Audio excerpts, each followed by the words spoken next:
중국 탈탈 털어버린 대한민국. 여기는 UN 글로벌 이니셔티브 포럼. 한국. 그 작은 나라 말이죠. MIT 출신 중국 장웨이 교수가 무심한 듯 그러나 분명한 의도를 담아 한국을 언급했습니다. 그날 한국은 발표자 명단에 없었습니다. 그저 조용히 회의장 뒤쪽에 앉아 있었을 뿐이었죠. 포럼 마감까지 남은 시간 단 5분. 그때였습니다. 한 미국인 교수가 손을 들었습니다. 장웨이 교수님, 반박을 좀 해도 되겠습니까? 시간이 5분 남았네요. 5분 드리죠, 리처드 교수. 그러자 리처드 교수는 조용히 웃으며 날카로운 목소리로 단호하게 말했습니다. 3분이면 충분합니다, 장웨이 교수님. 중국 탈탈 털어버린 대한민국. 지금 시작합니다. 그 전에 잠깐 1초 만에 누를 수 있는 좋아요 버튼을 꾹 눌러주시면 영상 제작에 아주 큰 힘이 됩니다. 그럼 바로 시작하겠습니다. 한국? 그 작은 나라 말이죠. 장웨이 교수가 비웃듯 말하는 순간 저는 노트북을 열었습니다. 5분. 그에게 남은 자존심의 시간이었죠. 저는 켈빈 리처드입니다. MIT 국제정책연구소 교수죠. 그날 UN 글로벌 이니셔티브 포럼에서 저는 폭탄을 품고 앉아 있었습니다. 데이터라는 이름의 폭탄을요. 여러분, 제가 보여드릴 것은 숫자가 아닙니다. 미래입니다. 장웨이 교수의 목소리가 회의장을 울렸습니다. 빨간 넥타이가 목을 조이듯 팽팽했고 턱은 하늘을 향했죠. 마치 이미 세계를 정복한 황제처럼요. 앞으로 10년, 아니 5년 안에 세계는 중국을 따라오게 될 것입니다. 순간 제 옆자리 독일 교수가 숨을 들이쉬었습니다. 프랑스 대표는 펜을 꺼냈고 일본 학생들은 서로 눈을 마주쳤죠. 모두가 압도당하는 순간이었습니다. 모두가요. 저를 제외하고는. 화면에 중국의 5G 기지국 숫자가 떴습니다. 100만 개. 미국의 10배라고 장웨이는 자랑했죠. AI 투자액은 더 대단했습니다. 150조 위안. 달러로 환산하니 머리가 어지러울 정도였어요. 보십시오. 이 압도적인 숫자들을. 레이저 포인터가 춤을 췄습니다. 고속철도 38,000km, 전기차 생산량 세계 1위, 모바일 결제 사용자 10억 명. 제 앞줄에서 일본 학생 유키가 속삭였습니다. 와, 진짜 대단하긴 하네. 근데 한국은 왜 발표자가 없지? 친구가 답했죠. 몰라. 무시당한 건가? 바로 그때였습니다. 장웨이 교수가 치명적인 실수를 했죠. 물론 일부 소국들이 반도체나 배터리로 주목받고 있습니다만. 슬라이드가 바뀌었습니다. 한국 국기 옆에 KOREA라는 글자. 그리고 빨간 X 표시. 과장된 미디어 플레이일 뿐입니다. 시스템의 차이를 아셔야 합니다. 규모가 다르죠. 제 손이 마우스로 향했습니다. 심장이 빨라졌죠. 좋아, 내가 먼저 건드렸어. 마지막 슬라이드가 떴습니다. 화면 가득 붉은 글씨. 세계의 기준 차이나. 박수 소리가 터져나왔습니다. 중국 대표단이 일제히 일어섰죠. 하지만 전 가만히 앉아 있었습니다. 아니, 정확히는 미소를 짓고 있었죠. 장웨이 교수, 당신은 방금 스스로 무덤을 팠어요. 제 노트북 화면에는 이미 준비된 슬라이드가 떠 있었습니다. 첫 장의 제목은 이거였죠. 진짜 기준은 숫자가 아니라 삶의 질입니다. 사회자가 물었습니다. 질문이나 의견 있으신 분? 제가 손을 들었습니다. 장웨이 교수와 눈이 마주쳤죠. 그는 자신만만하게 웃고 있었습니다. 아직 모르는 거죠. 자신의 오만함이 어떤 결과를 가져올지. 네, 미국의 리처드 교수님. 저는 천천히 일어섰습니다. 회의장이 조용해졌죠. 장 교수님, 혹시 서울의 수돗물 드셔보셨나요? 장웨이의 눈썹이 올라갔습니다. 갑자기 왜 물 얘기를? 그러시군요. 그럼 제가 보여드릴 게 있습니다. 제 첫 번째 슬라이드가 화면에 떴습니다. 그 순간 회의장 분위기가 바뀌기 시작했죠. 제 첫 슬라이드가 뜨자 장웨이 교수의 표정이 일그러졌습니다. 잠깐, 리처드 교수. 지금 제 발표에 태클을 거시는 겁니까? 저는 미소를 지었죠. 아니요, 교수님 말씀을 더 풍성하게 해드리려는 겁니다. 특히 과장된 미디어 플레이라고 하신 부분 말이죠. 장웨이가 팔짱을 꼈습니다. 붉은 넥타이가 더 붉어 보였죠. 좋습니다. 들어보죠. 하지만 5분 이상은 곤란합니다. 3분이면 충분할 겁니다. 제 화면에 뜬 건 서울 시민이 공원에서 수돗물을 마시는 사진이었습니다. 옆에는 수질 데이터가 실시간으로 업데이트되고 있었죠. 중국에서는 수돗물을 끓여 드시죠? 베이징도 상하이도 선전도 마찬가지입니다. 그런데 서울 시민들은 수도꼭지에서 바로 마십니다. 앱으로 실시간 수질까지 확인하면서요. 장웨이가 코웃음을 쳤습니다. 물. 지금 중국의 미래를 논하는 자리에서 물 얘기를 하시는 겁니까? 네, 물입니다. 가장 기본적인 것이죠. 시민의 일상을 보여주는. 청중들이 웅성거렸습니다. 독일 교수가 고개를 끄덕였고 프랑스 대표는 휴대폰을 꺼내 뭔가를 검색하기 시작했죠. 장웨이가 목소리를 높였습니다. 리처드 교수, 우리는 14억 인구를 먹여 살리고 있습니다. 서울, 겨우 1000만이 안 되는 도시 아닙니까? 규모가 다릅니다.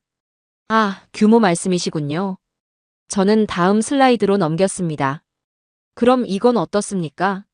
한국의 건강보험 시스템입니다. 5천만 전 국민이 단일 보험으로 커버됩니다.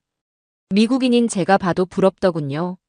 화면에 뜬 건 한국의 의료비 청구 시스템이었습니다. 병원에서 진료받고 5분 만에 보험 처리가 끝나는 과정을 보여주는 인포그래픽이었죠. 중국도 의료 개혁 중이시죠? 14억을 단일 시스템으로 묶으셨나요? 장웨이의 얼굴이 붉어졌습니다. 우리는 단계적으로. 아, 그러니까 아직이군요. 일본 학생 유키가 손을 들었습니다.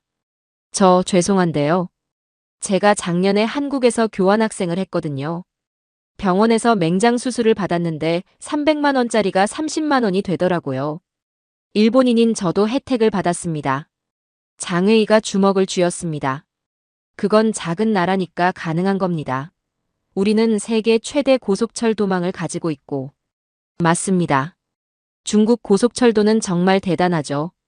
저는 진심으로 인정했습니다. 그리고 다음 슬라이드를 띄웠죠. 그런데 한국 KTX는 와이파이가 무료입니다. 전 구간에서요. 그리고 지연율이 0.1% 미만이죠. 중국은 어떤가요? 청중석에서 웃음이 새어나왔습니다. 프랑스 교수가 크게 고개를 끄덕였죠. 작년에 베이징, 상하이 고속철 탔는데 와이파이 없어서 고생했어요. 장웨이가 테이블을 쳤습니다. 이건 공정한 비교가 아닙니다. 한국은. 그가 말을 더듬었습니다. 저는 기다렸죠. 한국은 그저 미국의 동맹국일 뿐입니다. 독자적인 시스템이 없어요. 바로 그 순간, 제가 기다리던 순간이었습니다. 독자적 시스템이 없다고요? 다음 슬라이드. 삼성과 SK 하이닉스의 메모리 반도체 점유율 그래프가 떴습니다. 전 세계 메모리 반도체의 70%를 한국이 만듭니다. 교수님 주머니 속 화웨이 폰에도 한국 메모리가 들어있을 겁니다. 장웨이가 주머니에 손을 넣었다가 멈췄습니다. 그리고 전기차 배터리요? 교수님이 자랑하신 중국. 전기차 절반 이상이 LG에너지솔루션과 SK온 배터리를 씁니다. 심지어 테슬라 상하이 공장도요. 회의장이 술렁이었습니다. 중국 대표단이 서로 수군거렸죠. 장웨이가 자리에서 벌떡 일어났습니다. 그래서 뭐가 어떻다는 겁니까? 부품 몇 개 만든다고 시스템을 주도한다고 할 수 있습니까? 부품 몇 개요? 저는 웃음을 참을 수 없었습니다. 교수님, 두뇌 없는 몸이 움직일 수 있나요? 기억 없는 두뇌가 생각할 수 있고요. 무슨 말장난을. TSMC가 두뇌를 만든다면 삼성과 하이닉스는 기억을 만듭니다. 중국이 아무리 AI를 외쳐도 그 AI는 한국의 메모리 없이는 작동하지 않아요. 장웨이의 얼굴이 새파랗게 질렸습니다. 하지만 그는 포기하지 않았죠. 한국이 사라져도 세계는 돌아갑니다. 하지만 중국이 없다면? 그 순간 저는 가장 강력한 카드를 꺼냈습니다. 정말 그럴까요? 그럼 2019년 일본의 한국 반도체 소재 수출 규제 때 무슨 일이 있었는지 아십니까? 화면에 그래프가 떴습니다. 한국 수출 규제 직후 폭락한 일본 소재 기업들의 주가였죠. 일본이 한국을 압박하려 했지만 결국 자기들이 더 큰 손해를 봤습니다. 왜일까요? 한국이 없으면 그들의 소재도 쓸모 없어지니까요. 독일 교수가 손을 들었습니다. 리처드 교수 말이 맞습니다. 우리 자동차 산업도 한국 배터리와 반도체 없이는 미래차를 만들 수 없어요. 일본 학생도 거들었죠. 소니 플레이스테이션도 삼성 SSD 없으면 못 만듭니다. 장웨이 교수는 말을 잃었습니다. 하지만 저는 아직 시작도 하지 않았죠. 교수님, 진짜 한국의 힘을 보여드릴까요? 회의장 분위기가 완전히 바뀌었습니다. 장웨이 교수는 여전히 서 있었지만 아까의 당당함은 사라졌죠. 저는 조용히 물었습니다. 교수님, 서울의 밤거리를 걸어보신 적 있으신가요? 장웨이가 인상을 찌푸렸습니다.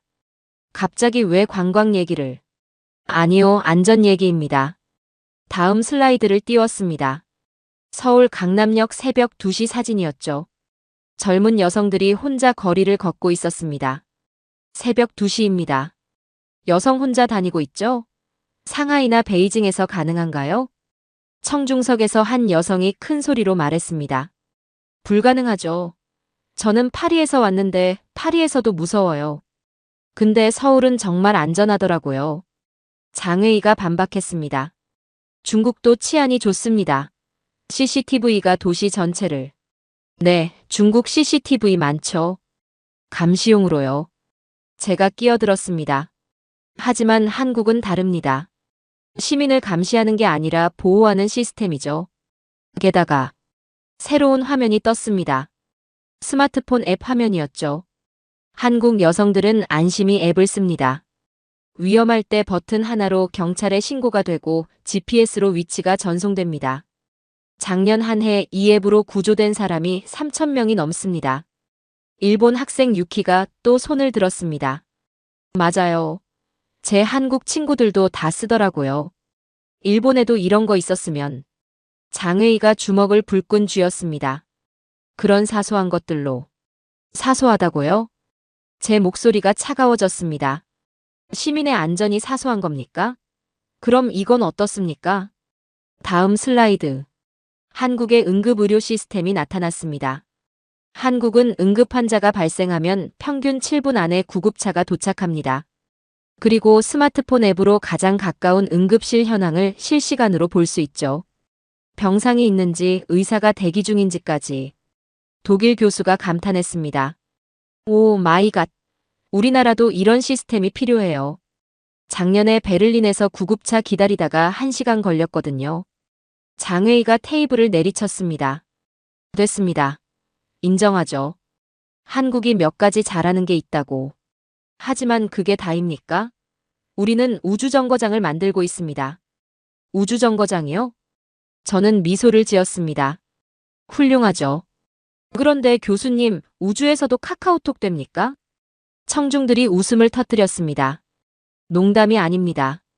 한국은 지하철 터널 안에서도 산꼭대기에서도 심지어 비행기 안에서도 인터넷이 됩니다. 전 국민이 초고속 인터넷으로 연결되어 있죠. 화면이 바뀌었습니다.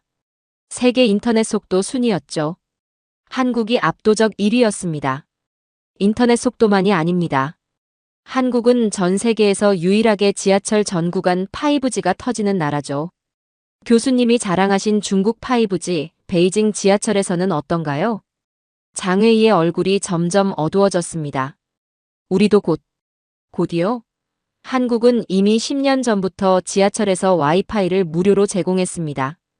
프랑스 교수가 고개를 저었습니다. 파리 지하철은 아직도 전화도 잘 안 터져요. 한국이 부럽네요. 저는 계속했습니다. 그리고 이걸 보세요. 새로운 슬라이드가 떴습니다. 할머니가 스마트폰으로 병원 예약을 하는 모습이었죠. 한국의 70대 노인 스마트폰 사용률은 80%가 넘습니다. 디지털 소외계층이 거의 없다는 뜻이죠. 중국은 어떤가요? 농촌 지역 노인들이 위챗페이로 결제할 수 있나요? 장웨이가 말을 더듬었습니다. 그건 시간이 필요한 문제입니다. 맞습니다. 시간이 필요하죠. 하지만 한국은 이미 도착했습니다. 저는 결정타를 날렸습니다. 교수님이 말씀하신 시스템의 차이요. 맞습니다. 확실히 다르죠. 중국은 정부가 시민을 이끌지만 한국은 시민이 나라를 이끕니다. 회의장이 조용해졌습니다. 그때 한 미국인 교수가 말했죠. 흥미로운 지적입니다. 실제로 한국의 시민주도 혁신은 놀라워요. 코로나19 때도 그랬죠. 순간 제 머릿속에 번뜩 떠오른 게 있었습니다. 아, 코로나19. 교수님, 중국이 코로나 발원지였죠? 그때 초기 대응이. 장회의가 버럭 소리쳤습니다. 그건 논란이 있는 문제입니다. 네, 그렇죠. 하지만 논란이 없는 건 한국의 대응입니다. 다음 슬라이드를 띄웠습니다. K방역의 성과였죠. 확진자 동선 공개, 선별진료소, 생활치료센터. 모두 한국이 처음 만든 시스템입니다. 그리고 이걸 전 세계가 따라했죠. WHO도 인정했고요. 독일 교수가 크게 고개를 끄덕였습니다. 맞아요. 우리도 한국 모델을 연구했습니다. 특히 투명한 정보 공개가 인상적이었죠. 장회의의 손이 떨리기 시작했습니다. 그래도 경제 규모는? 경제 규모요? 저는 마지막 카드를 준비했습니다. 그럼 이제 진짜 이야기를 해볼까요? 혁신의 속도 말입니다. 화면에 새로운 그래프가 떴습니다. 한국 기업들의 혁신 지수였죠. 블룸버그 혁신 지수, 한국이 7년 연속 1위입니다. 2위가 누구죠? 독일입니다. 중국은 16위네요. 장회의가 비틀거렸습니다. 의자를 잡고 겨우 몸을 지탱했죠. 하지만 저는 멈추지 않았습니다. 이제 시작이었으니까요. 장회의 교수가 의자에 털썩 주저앉았습니다. 하지만 아직 포기하지 않은 눈빛이었죠. 저는 물 한 잔을 들어 올렸습니다. 교수님, 이 물 한 잔으로 국가의 품격을 볼 수 있다고 생각하십니까? 장회의가 코웃음 쳤습니다. 이제 철학 강의라도 하시려는 겁니까? 아니요. 현실입니다. 제가 스마트폰을 꺼냈습니다. 앱을 켜자 화면에 실시간 데이터가 떴죠. 이게 서울시 수돗물 품질 앱입니다.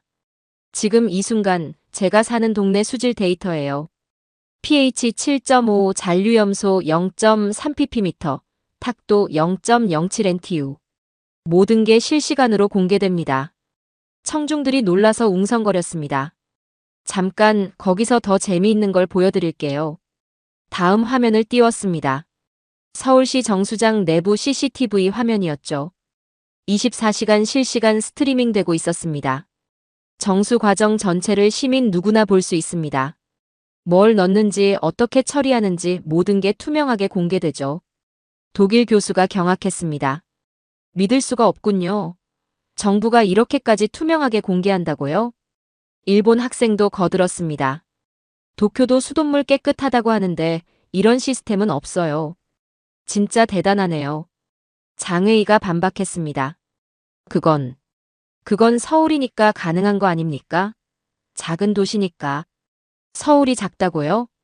제가 웃었습니다. 인구 1000만의 메가시티가 작습니까? 그럼 이건 어떻습니까? 다음 슬라이드. 한국 전국의 대기질 측정 데이터였습니다. 한국은 전국 300개 지점에서 초미세먼지를 실시간 측정합니다. 그리고 1시간마다 업데이트해서 공개하죠. 시민들은 외출 전에 앱으로 확인합니다. 화면에 중국 지도가 떴습니다. 베이징과 상하이에 빨간색 경고 표시가 가득했죠. 중국도 측정은 하시죠? 하지만 데이터를 믿는 사람이 얼마나 될까요? 미국 대사관 측정치와 중국 정부 발표가 왜 항상 다른지. 장회의가 벌떡 일어났습니다. 그건 서방의 음모입니다. 우리 데이터가 정확. 그래서 베이징 시민들이 한국 앱을 씁니다. 제가 끼어들었습니다. 실제로 미세미세라는 한국 앱이 중국에서도 인기더군요. VPN 뚫고서라도 한국 데이터를 보려는 이유가 뭘까요? 중국 대표단이 술렁거렸습니다. 몇몇은 황급히 스마트폰을 집어넣었죠. 저는 계속했습니다. 투명성. 그게 차이입니다. 한국 정부는 시민을 믿고 시민은 정부를 믿습니다. 그래서 가능한 거죠. 프랑스 보건 전문가가 손을 들었습니다. 이런 투명성이 코로나19 대응에서도 나타났죠. 한국은 확진자 동선까지 공개했으니까요. 프라이버시 논란도 있었지만 결과적으로 성공했죠. 맞습니다. 저는 고개를 끄덕였습니다. 그리고 더 놀라운 건 시민들이 자발적으로 협조했다는 겁니다. 강제 봉쇄 없이도요. 장외이가 다시 끼어들었습니다. 중국은 완벽하게 통제해서 코로나를 막았습니다.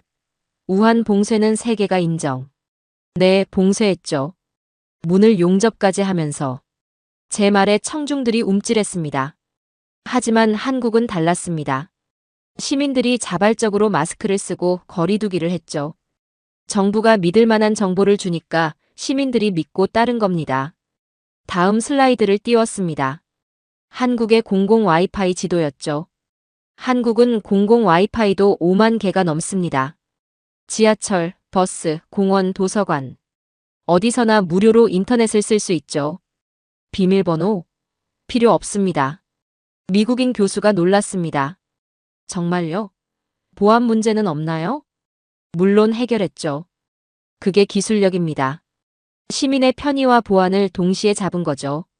장의가 마지막 발악을 했습니다. 하지만 중국의 디지털 위안화는 세계 최초. 맞습니다. 최초죠. 하지만 한국 시민들은 이미 10년 전부터 스마트폰으로 세금을 내고 민원 서류를 발급받고 투표까지 합니다. 최초와 최고는 다른 겁니다. 저는 마지막 슬라이드를 준비했습니다. 그리고 이걸 보세요. 한국의 자살 예방 시스템입니다. 화면에 한강 다리 사진이 떴습니다. 다리 난간에 설치된 생명의 전화와 응급 버튼이 보였죠. 한강 다리마다 이런 장치가 있습니다. 누군가 난간을 넘으면 즉시 119에 신고가 가고 구조대가 출동합니다. 작년에 이 시스템으로 500명 이상을 구했죠. 청중들이 숙연해졌습니다. 심지어 다리에는 시민들이 쓴 희망의 메시지가 있습니다. 당신은 소중한 사람입니다. 같은 문구들이요. AI가 아닌 사람의 마음으로 사람을 구하는 시스템입니다. 독일 심리학자가 말했습니다. 놀랍습니다. 기술과 인간성의 조화네요. 독일도 자살률이 높은데 이런 시스템을 도입해야겠어요. 장외인은 완전히 말문이 막혔습니다. 저는 조용히 물었죠. 교수님, 아직도 한국이 작은 나라라고 생각하십니까? 침묵이 흘렀습니다. 저는 물 한 잔을 다시 들어올렸습니다. 이 물 한 잔에 국가의 품격이 담겨 있습니다. 시민을 얼마나 존중하는지, 약자를 어떻게 보호하는지, 그리고 미래를 어떻게 준비하는지가요. 장외이가 고개를 떨구었습니다. 붉은 넥타이가 축 늘어져 있었죠. 하지만 이건 아직 시작에 불과했습니다. 진짜 한국의 저력은 이제부터였으니까요. 장외이 교수가 한참 만에 고개를 들었습니다. 눈빛에 마지막 반격의 의지가 보였죠. 좋습니다. 한국이 생활면에서 앞서 있다는 건 인정하죠. 하지만 진짜 중요한 건 핵심 기술입니다. 중국은 반도체 굴기를 통해 곧 미국마저 추월할 겁니다. 저는 고개를 끄덕였습니다. 반도체요? 드디어 제가 가장 하고 싶었던 이야기를 꺼내시네요. 화면을 바꿨습니다. 거대한 두뇌 이미지가 떴죠. 맞습니다. TSMC가 두뇌를 만든다면 삼성과 하이닉스는 기억을 만듭니다. 그런데 교수님, 기억 없는 두뇌가 작동할 수 있나요? 장외이가 눈썹을 찌푸렸습니다. 무슨 말장난을. 말장난이 아닙니다. 현실이죠. 다음 슬라이드. 전 세계 메모리 반도체 시장 점유율 그래프가 나타났습니다.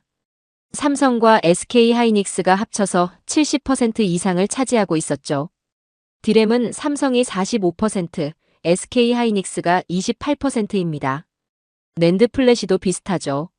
사실상 한국이 세계의 기억을 독점하고 있습니다. 청중들이 놀라서 수군거렸습니다. 더 흥미로운 건 이겁니다. 화면에 중국 스마트폰 분해 사진이 떴습니다. 화웨이 최신 폰입니다. 여기 보이는 게 뭘까요? SK 하이닉스 디램이네요.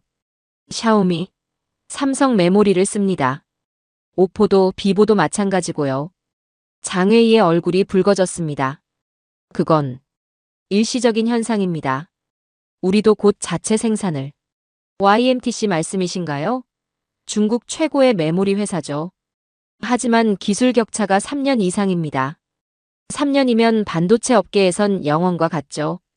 일본 엔지니어가 고개를 끄덕였습니다. 맞습니다. 저희 소니도 삼성 메모리 없으면 플레이스테이션 못 만들어요. 중국산은 아직 품질이. 저는 계속했습니다. 그리고 이건 단순한 부품 이야기가 아닙니다. 미래 산업의 핵심이죠. 새로운 이미지가 떴습니다. AI 서버팜이었죠. 챗 GPT 아시죠? 이런 AI가 작동하려면 엄청난 양의 메모리가 필요합니다. HBM이라는 초고속 메모리인데 전 세계에서 오직 삼성과 SK 하이닉스만 양산하고 있습니다. 미국 AI 전문가가 끼어들었습니다. 정확합니다. 엔비디아 GPU는 유명하지만 HBM 없으면 그냥 쇳덩어리예요. 작년에 SK 하이닉스 공장에 화재가 났을 때 실리콘밸리가 발칵 뒤집혔죠. 장웨이가 테이블을 쳤습니다. 하지만 중국도 AI 칩을 개발하고 있습니다. 바이두, 알리바바 모두. 네, 개발하고 있죠. 하지만 저는 치명적인 그래프를 띄웠습니다. 중국 AI 칩들도 결국 한국 메모리를 씁니다. 자체 메모리로는 성능이 안 나오니까요. 바이두의 쿨룬 칩도 SK 하이닉스 HBM을 쓰고 있죠. 청중들이 웃음을 터뜨렸습니다.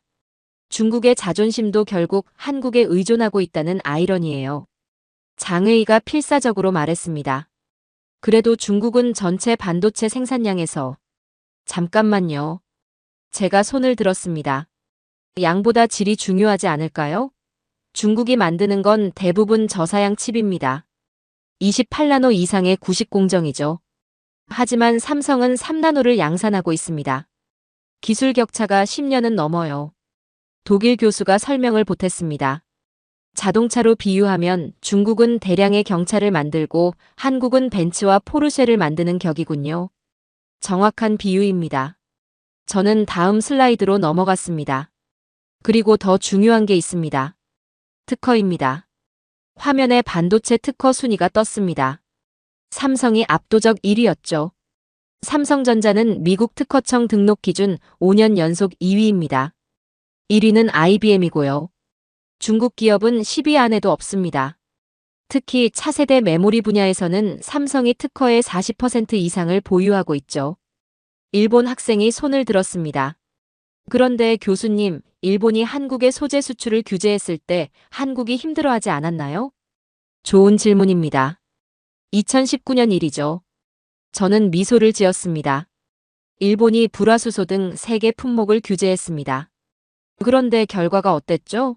한국은 1년 만에 국산화에 성공했고 오히려 일본 소재 기업들이 매출 급감으로 울상을 지었습니다. 장웨이가 반박했습니다. 그건 한국 정부가 막대한 지원을. 아니요. 삼성과 SK가 자체 기술력으로 해낸 겁니다. 위기를 기회로 만든 거죠. 그게 진짜 실력입니다. 프랑스 경제학자가 말했습니다. 인상적이네요. 프랑스도 반도체 자립을 외치지만 현실은 결국 삼성 공장을 유치하려고 안간힘을 쓰고 있죠. 저는 결정타를 날렸습니다. 교수님, 중국몽을 말씀하시지만 그 꿈도 한국 메모리 없이는 불가능합니다. AI도 자율주행차도 스마트시티도 모두 메모리가 있어야 작동하니까요. 장웨이가 말을 잃었습니다. 하지만 저는 아직 끝내지 않았습니다. 그리고 가장 중요한 건 한국은 이미 다음을 준비하고 있다는 겁니다. 화면에 새로운 이미지가 떴습니다. 뉴로모픽 칩, 양자 메모리 등 미래 기술들이었죠. 삼성과 SK는 이미 차차 세대 메모리를 개발 중입니다. 중국이 현재를 따라잡으려 할 때 한국은 미래를 만들고 있죠. 회의장에 무거운 침묵이 흘렀습니다. 장웨이 교수는 완전히 무너진 표정이었죠. 하지만 저는 알고 있었습니다. 이게 끝이 아니라는 걸요. 아직 한국의 진짜 모습을 다 보여주지 않았으니까요. 장웨이 교수가 침묵하자 회의장 분위기가 완전히 바뀌기 시작했습니다. 조용하던 청중들이 하나둘 손을 들었죠. 첫 번째는 일본 학생 유키였습니다. 제가 한마디 해도 될까요? 사회자가 고개를 끄덕였습니다. 우리 일본은 신칸센을 자랑스럽게 생각합니다. 시속 320km 정말 빠르죠. 하지만 작년에 한국 KTX를 타보고 충격받았어요. 장웨이가 코웃음을 쳤습니다. 속도가 더 빠른가요? 아니요. 속도는 비슷해요. 하지만 유키가 스마트폰을 들어 보였습니다. KTX는 앱 하나로 예약부터 좌석 지정, 결제까지 전부 됩니다. 심지어 기차 안에서 도시락 주문하면 다음 역에서 받을 수 있어요. 와이파이는 당연히 무료고 콘센트도 모든 좌석에 있죠. 청중들이 웅성거렸습니다. 더 놀라운 건 정시성입니다. 한국 KTX의 지연율은 0.1% 미만이에요. 일본 신칸센도 정시성으로 유명하지만 시스템의 스마트함에서는 한국이 앞서더라고요. 프랑스 교수가 거들었습니다. 맞아요. TGV도 자랑스럽지만 디지털화는 한국이 확실히 앞서 있어요. 파리, 리옹 구간에서 와이파이 끊긴 적이 한두 번이 아니거든요. 이번엔 독일 자동차 엔지니어가 손을 들었습니다. 저도 한마디 하고 싶습니다. 독일 자동차는 품질로 유명하죠. 하지만 전기차 시대가 오면서 완전히 판도가 바뀌었어요. 장웨이가 끼어들었습니다. 중국이 전기차 생산 1위. 잠깐만요. 핵심은 배터리입니다. 엔지니어가 단호하게 말했습니다. 벤츠도 BMW도 폭스바겐도 모두 한국 배터리를 씁니다. LG 에너지 솔루션, SK온, 삼성 SDI. 이 세 회사가 없으면 우리도 전기차를 못 만들어요. 미국의 테슬라 관계자도 거들었습니다.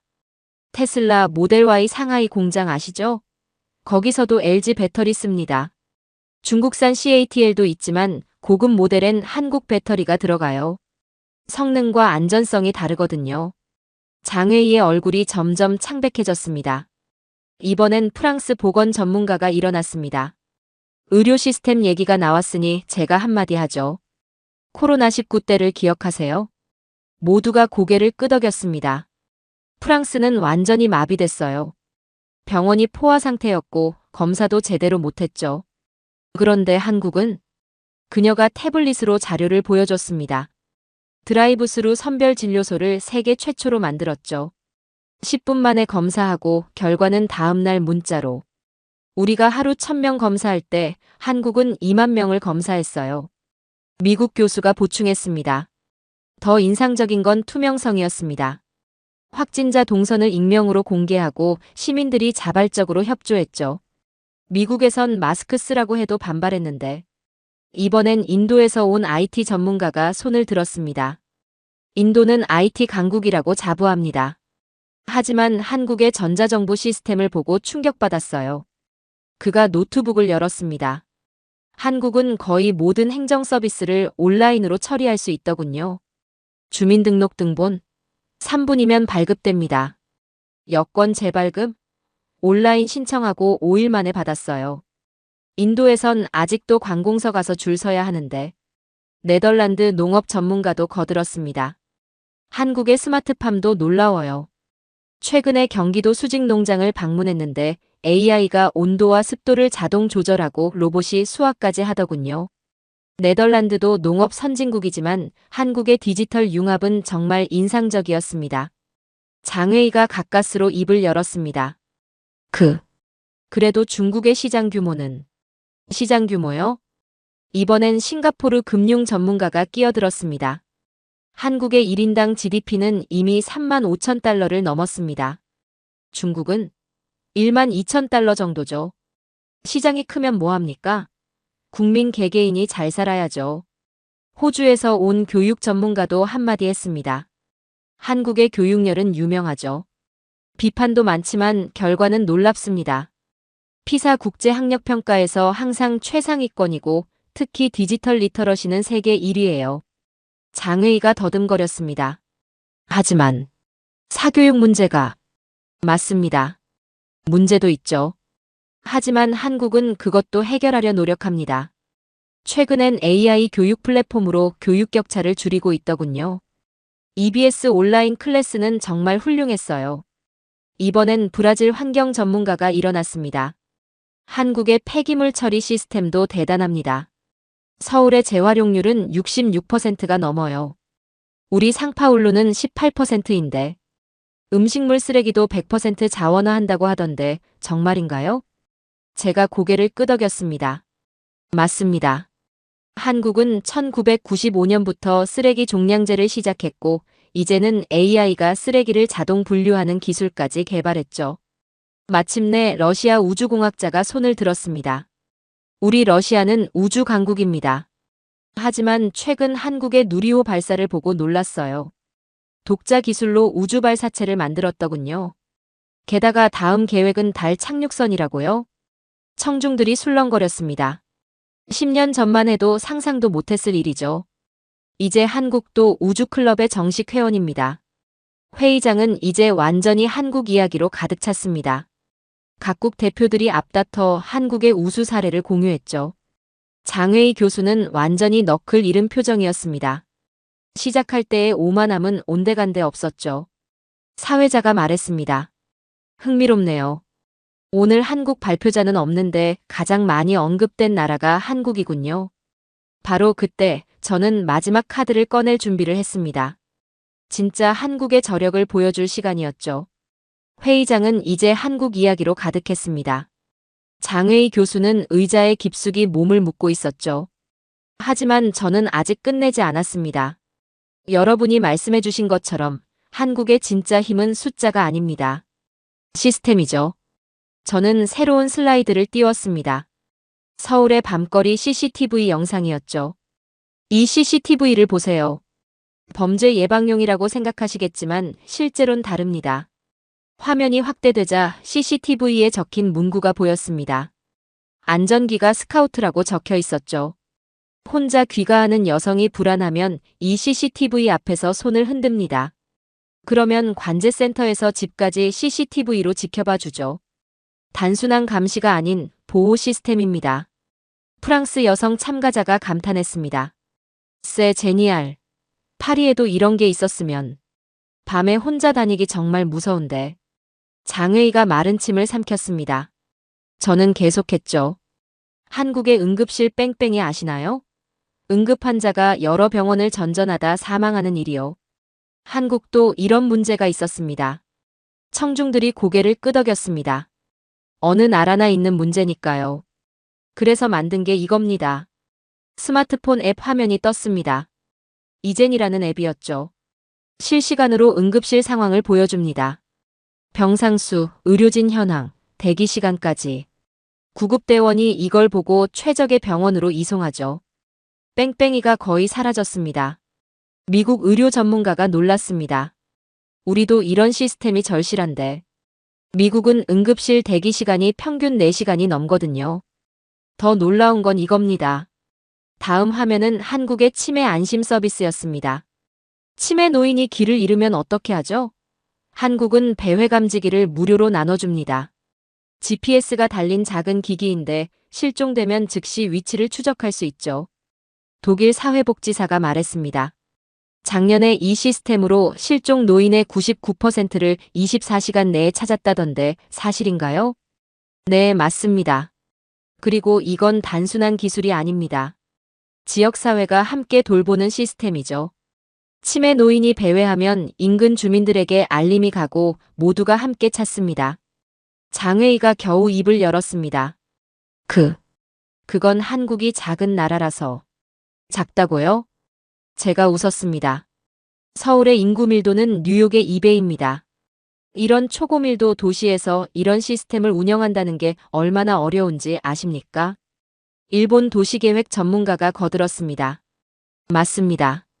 도쿄도 인구 밀도가 높지만 이런 통합 시스템은 없어요. 한국은 어떻게 가능한 거죠? 시민의 참여입니다. 제가 대답했습니다. 한국은 시민이 직접 참여하는 문화가 있어요. 예를 들어, 새로운 사진을 띄웠습니다. 시민들이 스마트폰으로 뭔가를 신고하는 모습이었죠. 도로 파손, 가로등 고장, 불법 주차. 시민이 발견하면 앱으로 즉시 신고합니다. 안전신문고라는 앱인데 하루 평균 1만 건 이상의 신고가 들어와요. 더 놀라운 건 공무원이 24시간 내에 처리하고 결과를 알려준다는 겁니다. 시민과 정부가 실시간으로 소통하는 거죠. 싱가포르 스마트시티 전문가가 말했습니다. 우리도 스마트 네이션을 추진하는데 이런 시민 참여는 정말 인상적이네요. 기술만으로는 안 되는 거군요. 장웨이가 비틀거리며 일어섰습니다. 그래도 중국의 미래는? 저는 조용히 말했습니다. 교수님, 미래는 현재의 연장선입니다. 시민을 믿지 않는 나라에 어떤 미래가 있을까요? 그리고 마지막 슬라이드를 띄웠습니다. 한국의 자살 예방 시스템이었죠. 마포대교 아세요? 한때 자살률이 높았던 다리입니다. 그런데 지금은 생명의 다리로 불립니다. 화면에 다리 사진이 떴습니다. 난간마다 따뜻한 메시지가 적혀 있었죠. 시민들이 직접 쓴 메시지입니다. 당신은 소중해요. 내일은 더 좋은 날이 올 거예요. AI가 아닌 사람의 마음이 사람을 구합니다. 청중들이 숙연해졌습니다. 센서가 누군가 난간을 넘으려 하면 감지하고 즉시 구조대가 출동합니다. 다리 위엔 생명의 전화부스도 있죠. 작년에 이 시스템으로 500명 넘게 구했습니다. 영국 심리학자가 눈시울을 붉혔습니다. 이게 진짜 스마트 시티네요. 기술이 차가운 게 아니라 따뜻한. 저는 물 한 잔을 마시고 말했습니다. 한국은 완벽하지 않습니다. 문제도 많죠. 하지만 끊임없이 더 나은 사회를 만들려 노력합니다. 그리고 가장 중요한 건 잠시 멈추고 장웨이를 바라봤습니다. 시민 한 명 한 명을 소중히 여긴다는 겁니다. 그게 진짜 국가의 품격 아닐까요? 장웨이 교수는 완전히 고개를 떨구었습니다. 회의장엔 무거운 침묵이 흘렀죠. 그때 독일 교수가 조용히 말했습니다. 리처드 교수님, 한국은 이 모든 걸 어떻게 이뤄냈을까요? 저는 미소 지었습니다. 민주화 이후 불과 35년입니다. 한국은 독재를 이겨내고 IMF 위기를 극복하고 이제 세계가 배우는 나라가 됐죠. 시민의 힘이 만든 기적입니다. 프랑스 교수가 고개를 끄덕였습니다. 앙크로아야블. 한국인들은 정말 대단하네요. 그때 사회자가 입을 열었습니다. 이제 마무리할 시간입니다. 마지막으로 한 말씀씩. 하지만 전 이미 할 말을 다 했습니다. 회의장을 둘러봤죠. 모두가 한국에 대해 다시 생각하는 표정이었습니다. 장웨이 교수. 그는 여전히 고개를 들지 못하고 있었습니다. 회의장에 무거운 침묵이 흘렀습니다. 사회자가 마이크를 잡았죠. 그럼 이제 정말 마무리하겠습니다. 오늘 포럼의 주제는 미래를 이끌 국가였습니다. 중국의 장웨이 교수님께서 먼저 발표하셨고 미국의 리처드 교수님이 반론을 제기하셨는데 사회자가 잠시 멈췄습니다. 흥미롭게도 가장 많이 언급된 나라는 따로 있었습니다. 청중들이 서로를 바라봤습니다. 모두가 알고 있었죠. 어느 나라인지. 저는 천천히 일어섰습니다. 사회자님, 마지막으로 한 가지만 더 말씀드려도 될까요? 네, 리처드 교수님. 저는 청중들을 둘러봤습니다. 그리고 조용히 말했죠. 대한민국은 오늘 아무 말도 하지 않았습니다. 잠시 침묵. 발표자도 없었고 대표단도 없었죠.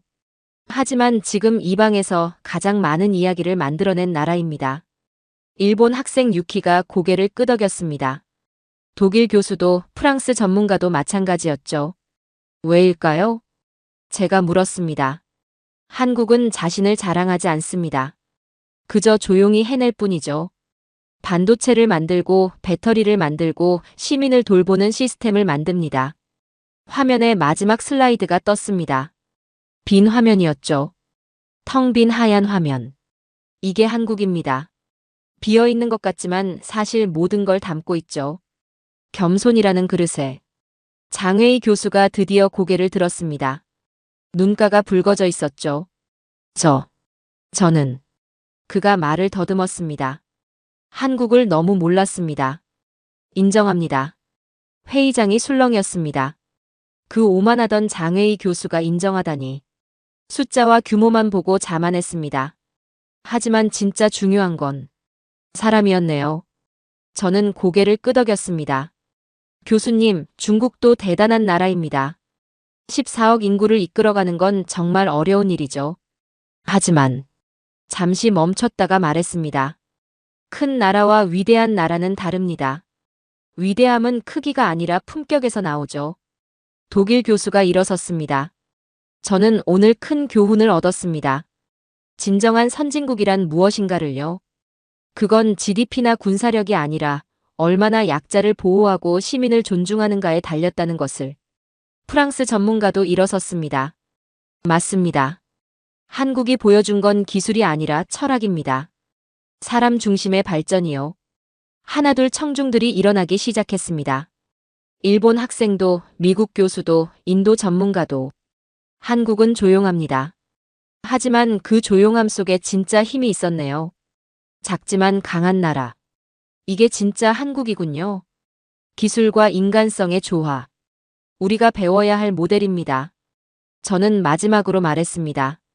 여러분, 한국은 완벽하지 않습니다. 아직도 해결해야 할 문제가 많죠. 하지만 한국인들은 포기하지 않습니다. 더 나은 내일을 만들기 위해 오늘도 노력하고 있죠. 그리고 물잔을 들었습니다. 이 물 한 잔으로 시작했으니 물 한 잔으로 끝내겠습니다. 한국의 수돗물처럼 투명하고 깨끗한 미래를 위해 건배합시다. 모두가 물잔을 들었습니다. 장회의 교수도 천천히 잔을 들어올렸죠. 한국이라는 나라에, 그리고 우리 모두의 더 나은 미래에. 짠! 잔이 부딪히는 소리가 회의장에 울렸습니다. 사회자가 마이크를 잡았습니다. 오늘 정말 특별한 토론이었습니다. 발표자도 없었던 나라가 모든 토론의 중심이 되다니요. 그가 잠시 멈췄다가 말했습니다. 어쩌면 이게 진짜 리더십인지도 모르겠습니다. 자신을 드러내지 않으면서도 모두에게 영감을 주는 것. 그게 바로 한국이 보여준 모습이니까요. 박수가 터져나왔습니다. 처음엔 조용했지만 점점 커졌죠. 마침내 우레와 같은 박수가 회의장을 가득 채웠습니다. 저는 청중들을 바라봤습니다. 모두의 눈빛이 달라져 있었죠.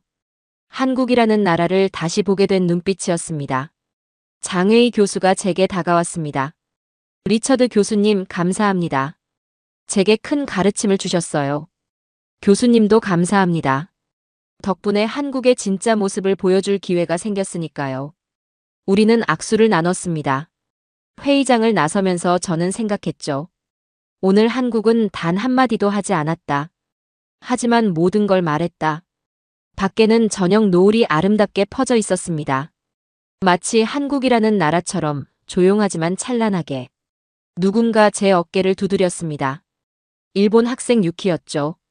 교수님, 혹시 다음에 한국 가실 때 저도 데려가 주실 수 있나요? 이번엔 제대로 보고 싶어요. 저는 웃으며 고개를 끄덕였습니다. 물론이죠. 함께 가시죠. 진짜 한국을 보러. 그렇게 국제전략정책 컨퍼런스는 끝났습니다. 하지만 한국이라는 나라에 대한 이야기는 이제 시작이었죠. 조용한 나라가 세계를 움직인 날. 그날을 저는 영원히 기억할 것입니다. 어떤 나라는 떠들었고 어떤 나라는 침묵으로 증명했다. 그리고 세계는 그 침묵에 고개를 숙였다. 오늘 사연 어떠셨나요? 오늘 발표장에서 누군가는 수십 개의 슬라이드를 넘기며 자신들의 미래를 외쳤습니다. 그러나 그 모든 떠들썩한 목소리 사이에서 단 한 나라는 아무 말도 하지 않았습니다. 대한민국. 그 나라는 그저 조용히 자신이 쌓아 올린 기술, 자신이 만들어낸 시스템, 자신이 지켜낸 신뢰로 모두를 침묵시켰습니다. 그리고 그 침묵은 어떤 나라의 고함보다도 강했습니다. 수돗물 한 잔, 와이파이 하나, 밤거리의 안전, 의료진의 손길, 반도체 한 조각, 그리고 기차 한 대. 그 모든 평범함이 모여 세계를 압도한 겁니다. 말하지 않아도 보여줄 수 있는 나라. 그게 바로 우리가 살고 있는 대한민국입니다. 흐름을 따르던 나라에서 흐름을 바꾸는 나라로. 한국이 없으면 세계가 멈춥니다. 오늘의 사연은 여기까지입니다. 지금까지 감동테라스 저는 소희였습니다. 오늘도 우리 구독자님들의 가정에 따뜻한 행복이 가득하시길 진심으로 바라겠습니다. 긴 영상 끝까지 시청해주셔서 정말 감사합니다. 내일 더 좋은 이야기로 찾아뵙겠습니다. 감사합니다.